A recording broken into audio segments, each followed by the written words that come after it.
houve, de fato, uma mudança uma mudança de espírito, digamos assim, de Donald Trump em relação à Ucrânia?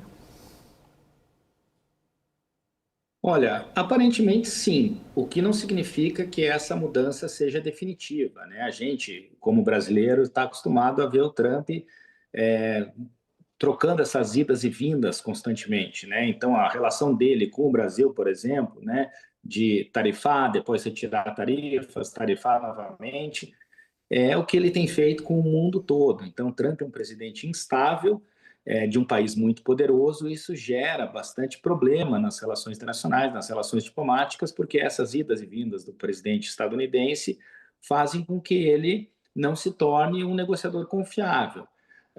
A gente lembra, né, de cenas do Trump discutindo com Zelensky no mesmo salão oval em que eles se reuniram hoje.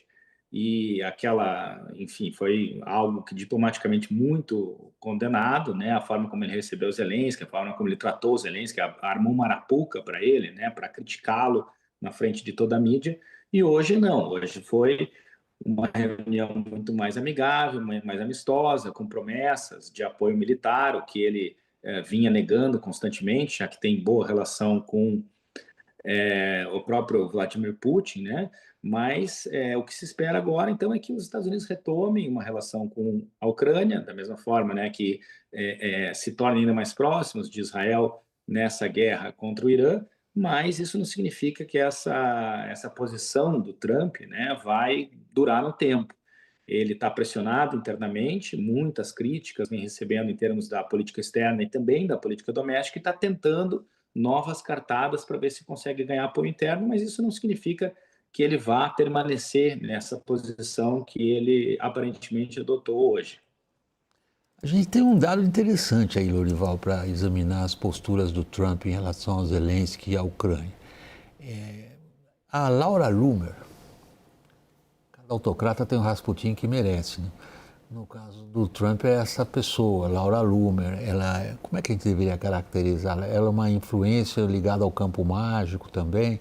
Ela, por exemplo, através das visões que ela tem e transmite ao Trump quase que todo dia, ele demitiu a cúpula inteira dos serviços secretos. E a Laura Loomer era contra a guerra, o apoio à Ucrânia. Mas ela mudou de ideia. A Laura Loomer foi para a Ucrânia e lá ligou para o Trump, disse: olha, eu estou aqui com o Zelensky, esses caras são muito legais, a gente, na verdade, eu tenho que corrigir o que eu andei falando, disse a influencer do Trump. Eles são muito bacanas, a gente tem que ir para o lado deles. E parece que está acontecendo. Temos que lembrar que o Netanyahu e o Zelensky estavam em Washington hoje para os funerais do senador Lindsey Graham, que morreu precocemente aos 71 anos de idade, quando tinha acabado de voltar de mais uma viagem à Ucrânia, acho que a 9ª viagem à Ucrânia desde a invasão em larga escala. E o Graham é a figura que une Netanyahu e Zelensky perante o Trump. Ele era um forte defensor de Israel e da Ucrânia. Em outras palavras, um falcão de Irã e de Rússia e de China também. Aliás, o Trump, com o seu discutível gosto para piadas, né, disse hoje que o Lindsey Graham adorava uma guerra, que ele nunca tinha visto uma guerra que ele não gostasse, falando do Graham. E foi aprovada hoje a lei Graham no Senado, logo depois de o Zelensky ir ao Senado americano, que é uma lei que adota sanções contra os países que importam petróleo e gás da Rússia. Eles citaram a China e a Índia. São sanções bem severas, pode respingar no Brasil, né? Por causa do diesel. Compra o diesel russo e fertilizante também, né?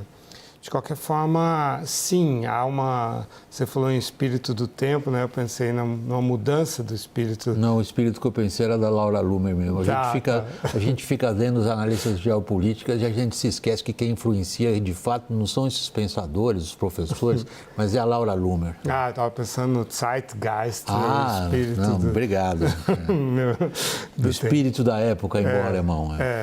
E que é interessante porque é uma total inversão em relação no caso do Netanyahu, há poucos meses atrás, 28 de fevereiro, quando o Netanyahu conseguiu era tão influente que arrastou o Trump para uma guerra que hoje ele detesta e se arrepende dela. E no caso do Zelensky, então há uma relação muito de animosidade do Trump para com o Netanyahu, e o Zelensky, ao contrário, em fevereiro do ano passado, você não tem as cartas, tratou muito mal o Zelensky, e agora aparentemente bem melhor, com uma disposição bem melhor. Claro que as reuniões foram a portas fechadas, então a gente não sabe muito o conteúdo das reuniões, mas ambos, Netanyahu e Zelensky, dependem muito da boa vontade do Trump.